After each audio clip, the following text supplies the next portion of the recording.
Hello guys, welcome to Aurobindo science classes. मैं हूँ श्रद्धा। आज हम क्लास 6 का सेकंड चैप्टर साइंस का जो है कंपोनेंट ऑफ फूड समझेंगे। इसका फुल डिस्क्रिप्शन हिंदी में समझेंगे। तो सबसे पहले तो हम देखेंगे कि मील क्या होता है, इसमें हम क्या क्या पढ़ने वाले हैं, क्या क्या जानने वाले हैं आज, वो हम देखते हैं पहले। तो food, what do different food atom contain? Different food item क्या क्या उनमें शामिल होता है, उनके कंपोनेंट्स क्या होते हैं, न्यूट्रिएंट्स क्या होते हैं। फिर हम देखेंगे टेस्ट, जो मेजर कंपोनेंट है उनके टेस्ट कैसे होते हैं, जैसे कार्बोहाइड्रेट, प्रोटीन और फैट। ये मेजर कंपोनेंट, इनके टेस्ट करेंगे कि किस फूड आइटम में कौन सा कंपोनेंट है। ठीक है, इसके बाद में हम देखेंगे कि हमारी बॉडी को कौन से फूड आइटम की ज़रूरत होती है। बैलेंस डाइट देखेंगे क्या होता है। इसके साथ में हम जानेंगे कि डेफिशिएंसी डिसीजेस क्या हैं। ठीक है, तो हम स्टार्ट करते हैं अपना chapter. A meal could consist of chapati. एक मील मतलब एक जो हम थाली खाते हैं, एक टाइम में जो हम खाना खाते हैं, वो हमारा मील होता है। और उस मील में क्या क्या चीज़ शामिल हो सकती है। A meal could consist of chapati, dal and brinjal curry. तो एक पूरे मील में बैलेंस न्यूट्रिएंट्स होते हैं। मतलब ना तो हमें कोई ज़्यादा न्यूट्रिएंट्स लेना है, ना ही कोई कम। हमें बैलेंस डाइट होनी चाहिए। तो इसके लिए सबसे पहले तो एक फूड आइटम क्या होना चाहिए, ग्रेन से रिलेटेड होना चाहिए, क्योंकि ग्रेन में कार्बोहाइड्रेट होता है। दूसरा फूड आइटम प्रोटीन से रिलेटेड होना चाहिए, जैसे कि दाल हो गई। और तीसरा फूड आइटम होता है जिसमें कि आपके विटामिन और मिनरल्स शामिल होने चाहिए, जैसे कि वेजिटेबल्स हो गए, फ्रूट्स हो गए, सैलेड हो गई। तो ये शामिल होना चाहिए। चौथा आइटम होना चाहिए मिल्क से रिलेटेड, कर्ड हो गया, पनीर हो गया। ठीक है, ये चीज़ें शामिल होनी चाहिए एक डाइट में। तो एक डाइट में क्या क्या, एक हमने ये जो इसमें फिगर दे रखा है कि एक प्लेट में एक चपाती है और साथ में ब्रिंजल करी है और दाल है। तो ये एक बैलेंस्ड मील है। ठीक है, इस तरीके से अलग अलग जगह पर अलग अलग तरीके का मील शामिल हो सकता है। जैसे कि हमारा भारत के कई सारे रीजन है, तो हर एक रीजन का अलग अलग मील होता है। जैसे पंजाब है, पंजाब में सबसे ज़्यादा मक्के की रोटी और सरसों का साग फेमस होता है। और इसके साथ में इसके कॉम्बिनेशन में कर्ड या फिर लस्सी, बटर, ये शामिल होता है। तो ये हो गया पंजाब का एक मील। इस मील में क्या क्या है, एक प्लेट में मक्के की रोटी, सरसों का साग, कर्ड और या फिर लस्सी और घी। ठीक है, इसकी जगह दूसरा मील हो सकता है, जैसे राजमा चावल हो गए, कड़ी चावल हो गए। तो जो चावल है या राइस, वो क्या है, वो ग्रेन आइटम है। तो मील मतलब कि हर एक मील में ग्रेन आइटम होना कंपलसरी है। इसी तरीके से आंध्र प्रदेश का हम देख लेते हैं। तो आंध्र प्रदेश में चूंकि वहाँ पे राइस ज़्यादा मात्रा में होता है, तो वहाँ राइस ले लिया। ठीक है, उसके साथ में तुअर दाल या रसम बन गया। और उसके साथ में कोई वेजिटेबल यूज होगी, जैसे कुदरू की वेजिटेबल होगी। साथ में ले लिया लस्सी, बटर मिल्क, घी और सैलेड वगैरह जो भी ऑप्शनल है, और पिकल्स। तो ये एक मील ये तैयार हो गया, कहाँ का, आंध्र प्रदेश का।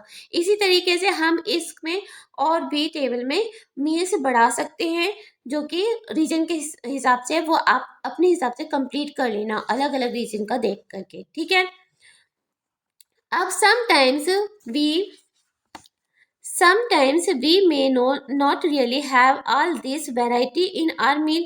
कभी कभी हम ये सब वैरायटी ऑफ मील्स नहीं ले सकते। क्यों नहीं ले सकते, क्योंकि हम अगर ट्रेवल कर रहे हैं, घूमने गए हैं, तो हमें जो भी वहाँ पे मिलेगा, प्रोवाइड होगा, तो हम उस समय वही ले खा लेंगे और अपना काम चला लेंगे। ठीक है, or it may not be possible for some of us to eat such a variety of item most of the time। तो हम में से बहुत से लोगों मोस्ट ऑफ टाइम ये वैरायटी नहीं ले सकते। जो जॉब करते हैं तो वो कोई एक चीज़ लेके अपने जॉब पर चले गए, इस तरीके से नहीं हो पाता रेस्ट। लेकिन हमें इन सब चीज़ों को लेना ज़रूरी है। What do different food item contains? We know that each dish is usually made up of one or more ingredients।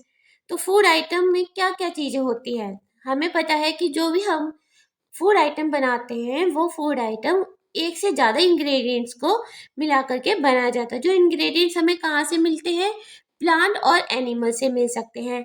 These ingredient contain some components that are need by our body. तो जो component ये ingredient होते हैं, इनमें कुछ component शामिल होते हैं जिनकी हमारे बॉडी को बहुत ज़्यादा ज़रूरत होती है। These component are called nutrients. इन कंपोनेंट को क्या कहते हैं? न्यूट्रिएंट्स कहते हैं। The major nutrient in our food are named. बहुत ज़्यादा मात्रा में जो हमारे बॉडी में को मेजर न्यूट्रिएंट की ज़रूरत होती है, जो हमारे फूड में शामिल होते हैं, वो कौन से होते हैं? कार्बोहाइड्रेट हो गया, प्रोटीन हो गया, फैट, विटामिन एंड मिनरल्स। इनके साथ साथ में ही in addition food contain dietary fibre. इनके साथ साथ में फूड डाइटरी फाइबर्स भी कंटेन करते हैं। And water which are also needed by our body. और इसके साथ में वाटर की भी जरूरत पड़ती है। Do our food contain all these nutrients? क्या सभी फूड में सारे ही न्यूट्रिएंट्स होते हैं? With some simple method we can test whether cooked food or a raw ingredient contain one or more of these nutrients. The test for presence of carbohydrates, protein and fat. तो हम ये सारे food item में क्या सारे nutrients होते हैं, ये पता करने के लिए हम इनका टेस्ट करेंगे। जो कि टेस्ट किस पे डिपेंड करेगा? कार्बोहाइड्रेट का टेस्ट करेंगे, प्रोटीन का टेस्ट करेंगे और फैट का टेस्ट करेंगे। उससे पता चलेगा किस फूड आइटम में कौन सा इंग्रेडिएंट मेजर अमाउंट में है। ठीक है, इसके लिए हमें 3 सॉल्यूशन की जरूरत होगी। कौन कौन से सॉल्यूशन की? Solution of iodine, copper sulphate and caustic soda. Mean solution of iodine, solution of copper sulphate and solution of caustic soda. You will also need a few test tube and a dropper. आपको कुछ test tube और dropper की भी जरूरत पड़ेगी इसके लिए।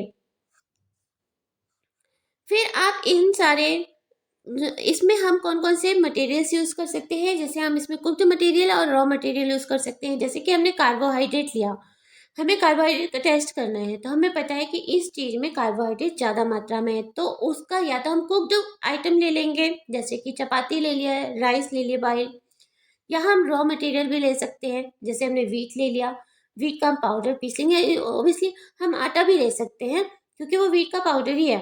और हम इसके साथ में राइस भी ले सकते हैं। राइस का मतलब कच्चे चावल जो होते हैं ना, रॉ राइस होते हैं, उनको हम पीस लेंगे और उसका पाउडर ले लेंगे। अब हम करते हैं टेस्ट शुरू कार्बोहाइड्रेट का। तो इसके लिए हम क्या करेंगे? पहले तो हम सॉल्यूशन फॉर्मेशन कर लेते हैं। तो आयोडीन सॉल्यूशन कैसे बनाएंगे? हम क्या करेंगे? एक टेस्ट ट्यूब में ये टेस्ट ट्यूब ली, इस टेस्ट ट्यूब में आधी फिल कर लेंगे वाटर से, और इसमें ये वाटर से हमने फिल कर दी। ठीक है, और इसमें हम डाल देंगे कुछ ड्रॉप्स आयोडीन के हम कुछ ड्रॉप्स डाल दिए। ठीक है, आयोडीन के हमने कुछ ड्रॉप्स इसमें डाल दिए, तो ये हमारा बन गया आयोडीन सॉल्यूशन। अब हम इसके साथ में टेस्ट करेंगे। तो हमने जो रॉ मटेरियल लिया था उसको हमने एक टेस्ट ट्यूब में ले लिया। इस टेस्ट ट्यूब में हमने रॉ मटेरियल ले लिया पाउडर फॉर्म में, और इसमें थोड़ा सा हमने इसे डाइल्यूट कर लिया, और इसमें हमने डाल दिया क्या? ये जो हमने सॉल्यूशन बनाया था आयोडीन सॉल्यूशन, उसको हमने इसमें डाल दिया कुछ ड्रॉप्स इसके। ठीक है, यानी 2-3 ड्रॉप इसके डाल दिए, और फिर हम ऑब्जर्व करेंगे अगर इसका कलर कैसा हो गया, ब्लू ब्लैक कलर हो गया, तो समझ लो इसके अंदर क्या है? स्टार्च और कार्बोहाइड्रेट शामिल है इस फूड आइटम में। ठीक है, ये तो होगा कार्बोहाइड्रेट का टेस्ट। अब हम जाते हैं टेस्ट फॉर प्रोटीन। अब हो गया प्रोटीन का टेस्ट। तो take small quantity of food item for testing. अब हम दूसरा सॉल्यूशन कौन सा बनाना है? कॉपर सल्फेट का सॉल्यूशन बनाना है। तो कॉपर सल्फेट का पहले हम देखते हैं कॉपर सल्फेट का सॉल्यूशन कैसे बनाएंगे। Copper sulphate solution can be prepared by dissolving 2 gram of copper sulphate. तो हमने क्या किया?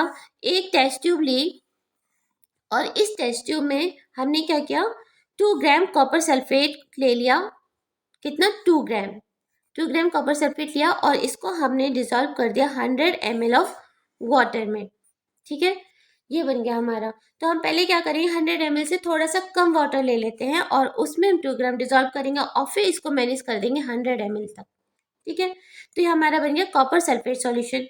तीसरा सॉल्यूशन क्या बनाएंगे? कास्टिक सोडा का सॉल्यूशन। तो 10 gram of caustic soda dissolve in 100 ml of water makes the required solution of caustic soda. तो हमने पहले क्या किया, एक टेस्ट ट्यूब में, ये टेस्ट ट्यूब लिए एक, और इसमें हमने ले लिया कितना सॉल्यूशन, सॉरी 10 ग्राम कास्टिक सोडा लिया और इसे हमने 100 ml ऑफ वाटर में डिजॉल्व कर लिया। ठीक है, और ये जो सॉल्यूशन है इसको हमने पूरा 100 ml तक मेंटेन कर दिया, यानी कि ये बन गया सॉल्यूशन ऑफ कास्टिक सोडा। ठीक है, अब हम टेस्ट कौन सा करेंगे, टेस्ट फॉर प्रोटीन। तो टेस्ट फॉर प्रोटीन के लिए हम क्या करेंगे, पहले या तो हम कुक्ड दाल ले लेंगे, भाई प्रोटीन कहाँ होता है, दाल में होता है, तो हमने कुक्ड दाल ले ली, या फिर हम क्या करेंगे, दाल को रॉ पल्स लेंगे और उसमें हम पल्सेस में को पीस लेंगे, उसका पाउडर बना लेंगे और उस पाउडर को हम क्या करेंगे, एक टेस्ट ट्यूब में ले लेंगे। तो take small quantity of food item from for testing. If the food you want to test it is a solid, you first need to make a paste of it or powder it। ठीक है, हम grind कर लेंगे और mash कर लेंगे। तो दाल है, दाल को भी हम मैश कर लेंगे, उसको लिक्विड फॉर्म बना लेंगे पूरा इस तरीके से। और put some of this in a clean test tube, हम एक टेस्ट ट्यूब लेंगे और उस टेस्ट ट्यूब में हमने ये जो प्रोटीन का फूड आइटम है उसको हमने डाल दिया, फूड आइटम डाल दिया इसके अंदर, टेस्ट ट्यूब के अंदर। और अब हम क्या करेंगे, इसमें अगर हमारा सॉलिड फॉर्म था, पाउडर फॉर्म है, उसमें हम 10 ड्रॉप्स वाटर की ऐड कर देंगे, 10 ड्रॉप्स वाटर की ऐड करेंगे। ठीक है, ताकि ये क्या हो जाएगा, लिक्विड फॉर्म में आ जाएगा। और इसके बाद में हम क्या करेंगे कि इसे अच्छे से सेक कर लेंगे और इसमें 2 drops of copper sulphate solution डाल देंगे, 2 ड्रॉप्स कॉपर सल्फेट सॉल्यूशन डालेंगे। ठीक है, इसके अंदर, और इसमें कितनी ड्रॉप्स, और इसे सेक कर लेंगे और इसके बाद में 10 ड्रॉप्स हम डाल देंगे कास्टिक सोडा की, 10 ड्रॉप्स कास्टिक सोडा के ऐड कर देंगे और फिर इसको अच्छे से मिला देंगे। और फिर देखेंगे कुछ मिनट के बाद में कि इस टेस्ट ट्यूब के कंपोनेंट जो था उसका कलर कैसा हो गया है। अगर वायलेट कलर हो गया है तो इसका मतलब है कि उसमें प्रोटीन है। देखिए अब यहाँ पर हम देखते हैं, अब हमने जो सॉल्यूशन बनाया था उसमें हमने इस तरीके से कास्टिक सोडा और कॉपर सल्फेट के सॉल्यूशन डाल दिया और इसके बाद हमने देखा, तो हमने देखा कि violet colour indicates presence of protein in the food item, violet colour आ गया तो फूड आइटम में प्रोटीन है। ठीक है, अब हम इसी तरह से टेबल 2.2 देखेंगे। 2.2 में nutrients present in some food item, some food item में कौन कौन सी न्यूट्रिएंट्स हैं, तो रॉ पोटैटो है, रॉ पोटैटो है, इसका भी हम इसी तरह से टेस्ट करेंगे, कार्बोहाइड्रेट वाला टेस्ट करेंगे और इसे पता करेंगे कि इसमें कार्बोहाइड्रेट है या नहीं, मतलब स्टार्च प्रेजेंट है या नहीं, तो यस प्रेजेंट है क्योंकि ये ब्लू और ब्लैक में कन्वर्ट हो जाएगा। इसी तरह से मिल्क, मिल्क में क्या होता है, प्रोटीन होता है, तो मिल्क का हम प्रोटीन वाला टेस्ट करेंगे, इसमें कास्टिक सोडा और कॉपर सल्फेट डालेंगे और उससे पता चलेगा कि इसमें प्रोटीन है। अब सब फैट का टेस्ट और रह गया था, फैट का टेस्ट देखते हैं पहले।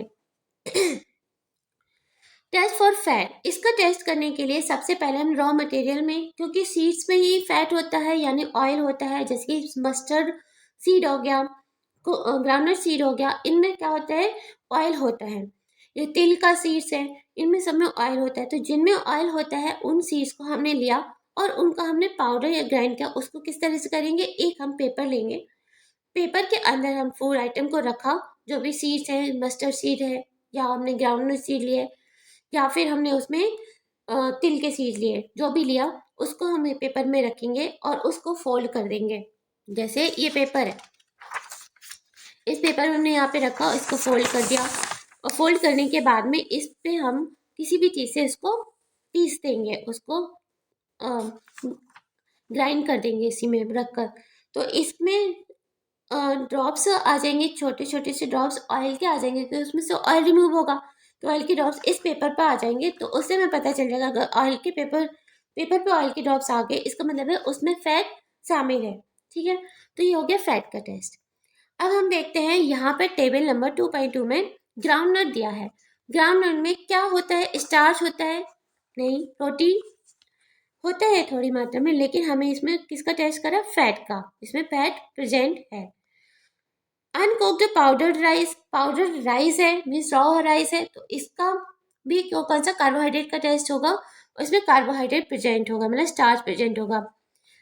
ठीक है, कुक्ड राइस में भी स्टार्च प्रेजेंट होगा। ड्राई कोकोनट, कोकोनट कैसे होता है, कोकोनट को ऑयल निकलता है, रिमूव होता है, तो इससे ही ड्राई कोकोनट से बहुत ज़्यादा निकलेगा, तो इसका हम कौन सा टेस्ट करेंगे, पेपर टेस्ट करेंगे। ठीक है, अनकुक्ड तुअर दाल जो होती है उसका पाउडर बनाएंगे, तो क्योंकि दाल में प्रोटीन होता है, हम इसका प्रोटीन का टेस्ट करेंगे, तो यस प्रोटीन है इसमें। कुक्ड दाल में भी प्रोटीन होगा, तो यस ये प्रोटीन का टेस्ट आ जाएगा। फिर स्लाइस ऑफ एनी फ्रूट, कोई फ्रूट का स्लाइस लिया हमने, तो उसमें क्या प्रेजेंट है, स्टार्च, प्रोटीन, फैट। तो स्लाइस ऑफ प्रोटीन में क्या आपका थोड़ा सा जूसी होगा, तो इसमें थोड़े से स्टार्च होने की संभावना होगी। बॉइल्ड एग वाइट पोर्शन, जिसका वाइट पोर्शन होता है, इसमें क्या होता है, सबसे ज़्यादा प्रोटीन होता है, तो इसमें प्रोटीन का टेस्ट होगा। और जो स्लाइस ऑफ एनी फ्रूट है, इसमें स्टार्च का टेस्ट होगा, इसमें फैट नहीं होता है और प्रोटीन भी नहीं होता है। अब देखते हैं what do these tests shows are fat, protein and starch present in all the food item that you tested. ठीक है, does a food item contain more than one nutrients? Item contain more than one nutrients. Do you find any food item that does not contain any of these nutrients? We tested food item for 3 nutrients, carbohydrate, protein, fat का हमने test किया. There are also other nutrients like vitamins and minerals that are present in different food items. Why do we need all these food items? हमें इन food item की जरूरत क्यों होती है? What do various nutrients do for our body? अब carbohydrate जो है, ठीक है, ये जो वेरियस न्यूट्रिएंट्स है हमारी बॉडी के लिए क्या करते हैं, क्यों हमें ये जरूरत है। तो जो कार्बोहाइड्रेट है, हम सबसे पहले ये देखेंगे, carbohydrate mainly provided energy to our body. तो जो कार्बोहाइड्रेट होता है, हमारी बॉडी को मेनली क्या प्रोवाइड करता है, एनर्जी प्रोवाइड करता है। Fat give much more energy as compared to the same amount of carbohydrate, मतलब जो फैट है वो ज़्यादा एनर्जी प्रोवाइड करता है कार्बोहाइड्रेट की अपेक्षा। जैसे कि अगर हमने 1 ग्राम कार्बोहाइड्रेट जितनी एनर्जी प्रोवाइड कर रहा है, तो फैट उससे कहीं ज़्यादा एनर्जी प्रोवाइड करेगा, 1 ग्राम फैट। ठीक है, fat and carbohydrate are also called energy giving food. तो फैट एंड कार्बोहाइड्रेट कैसे फूड कहलाते हैं, एनर्जी गिविंग फूड कहलाते हैं। ठीक है, protein are needed for the growth and repair of our body. तो जो प्रोटीन होता है, ये इसकी जरूरत क्या होती है, क्योंकि हमारे बॉडी की ग्रोथ के लिए जरूरत होती है और हमारे बॉडी की रिपेयरिंग के लिए। जैसे कभी चोट लगी या कोई भी चीज है, बॉडी की जो सेल्स है वो मतलब चेंज होती रहती है, पुरानी सेल्स डेड होती जाती है और नई सेल्स बनती हैं, तो ये काम कौन करता है, प्रोटीन करता है। अब हम देखते हैं सम सोर्सेज ऑफ प्रोटीन, ये जो फिगर दिया हुआ है 2.4, इसमें वो 2.3, इसमें देखते हैं सम सोर्सेज ऑफ कार्बोहाइड्रेट।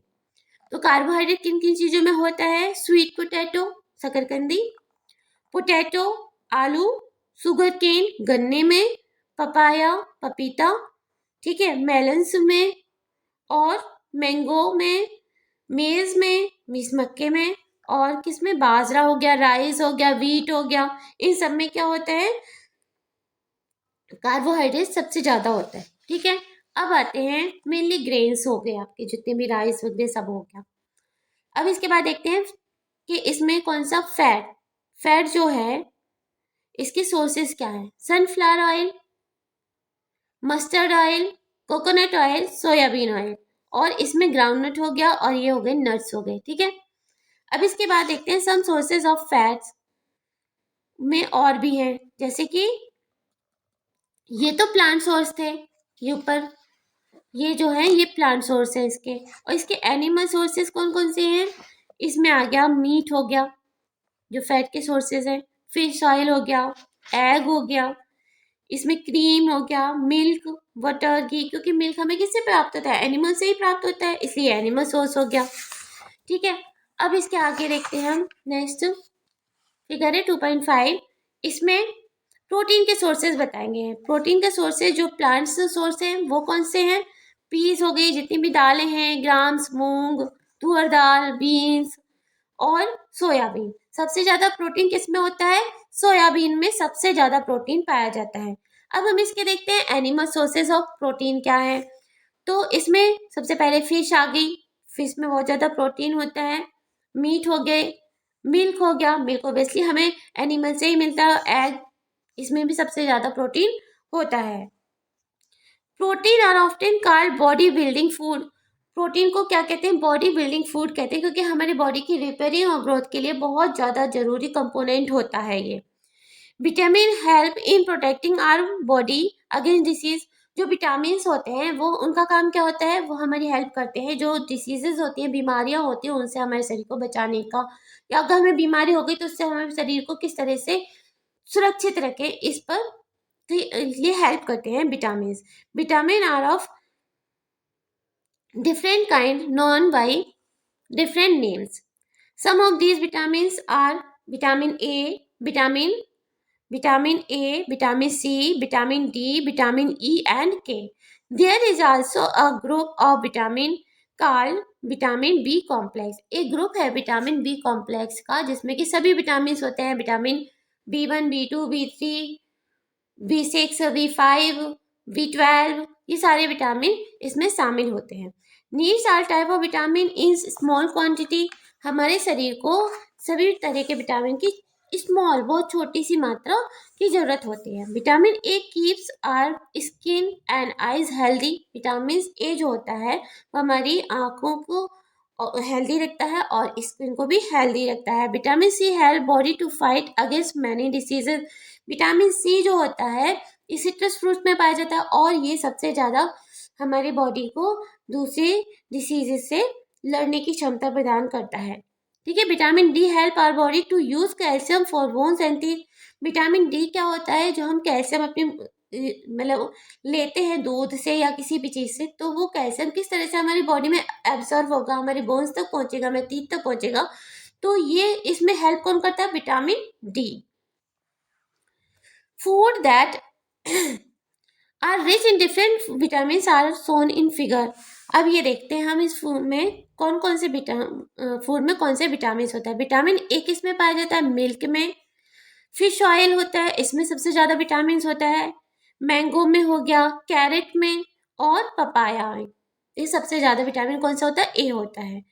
अब विटामिन बी या बी कॉम्प्लेक्स किसमें होता है? व्हीट, राइस और लिवर में पाया जाता है।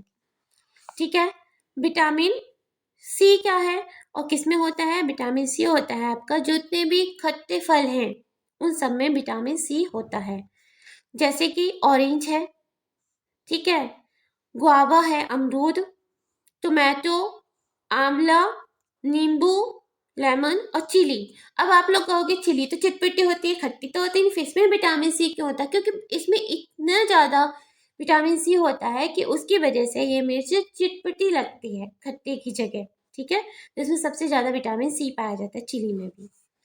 अब देखते हैं some sources of vitamin D. Vitamin D किस में होता है? मिल्क हो गया, लिवर में, वाटर में, एग्स में और फिश में। ठीक है, तो विटामिन डी जो होता है वो हमारे सबसे ज़्यादा किस में पाया जाता है? जो एनिमल सोर्सेज हैं उनमें विटामिन डी पाया जाता है। ठीक है, अब देखते हैं our body also prepare vitamin D in the presence of sunlight.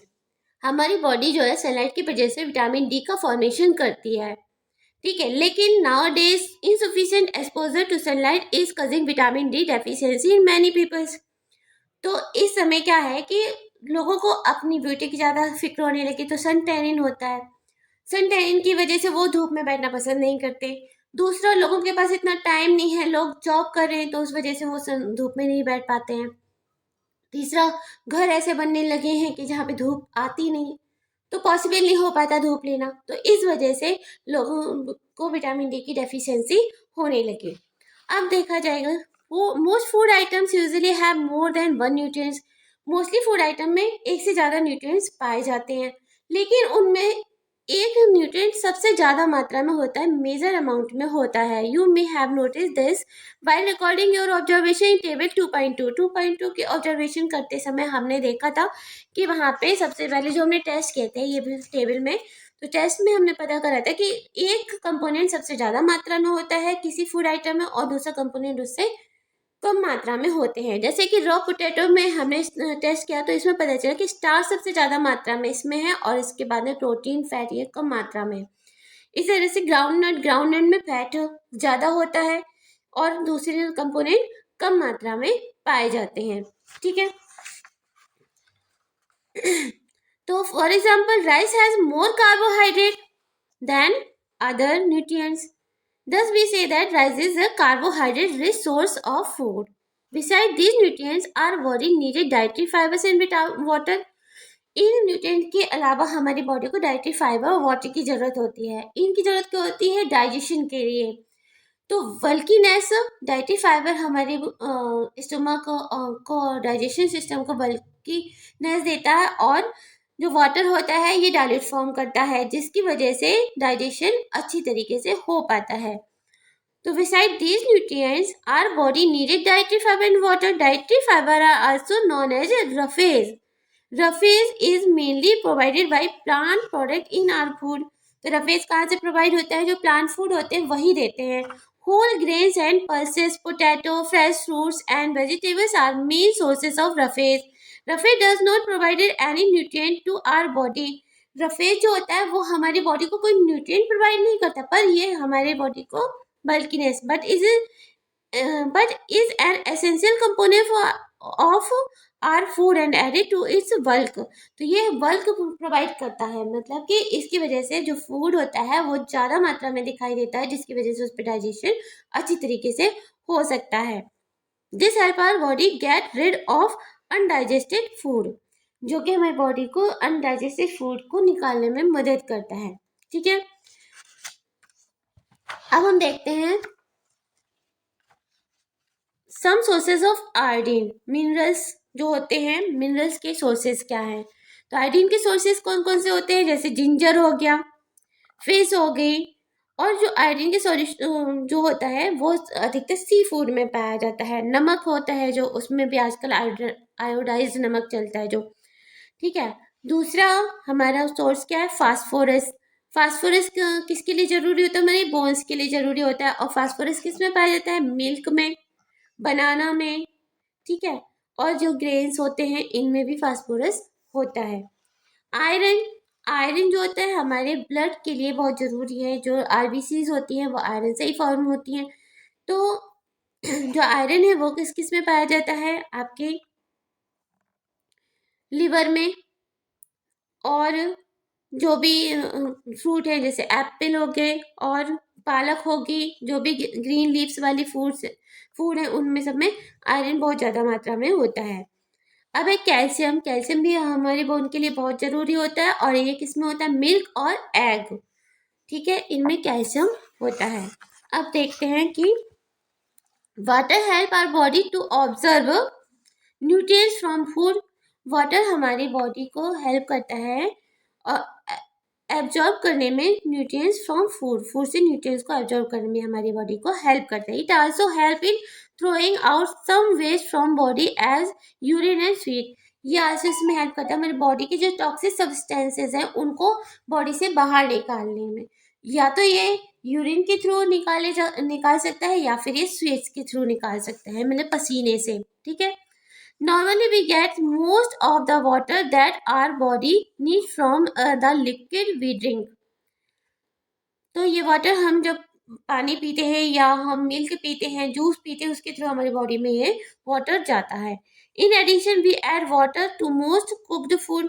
हम मोस्टली कुक्ड फूड में भी वाटर ऐड करते हैं, उसके थ्रू भी हमारी बॉडी में ये वाटर जाता है। Let's see if there is any other source which provided water to our body. क्या और भी कोई सोर्स हो सकता है जो हमारी बॉडी को वाटर प्रोवाइड करे? ऑफकोर्स वाटर हमारी बॉडी को कहाँ से मिलता है? एक तो जब हम पानी पीते हैं, दूसरा जूस पिया, मिल्क पिया, कोई भी चीज़ हम ड्रिंक करें उससे हमें वाटर मिलता है। टेक ए टोमेटो और फ्रूट लाइक लेमन। हमें वाटर कहाँ से भी मिल सकता है, जो लेमन है, जो जिन फ्रूट्स में वाटर होता है उससे भी हमें वाटर मिला। तो टेक टोमेटो और अ फ्रूट लाइक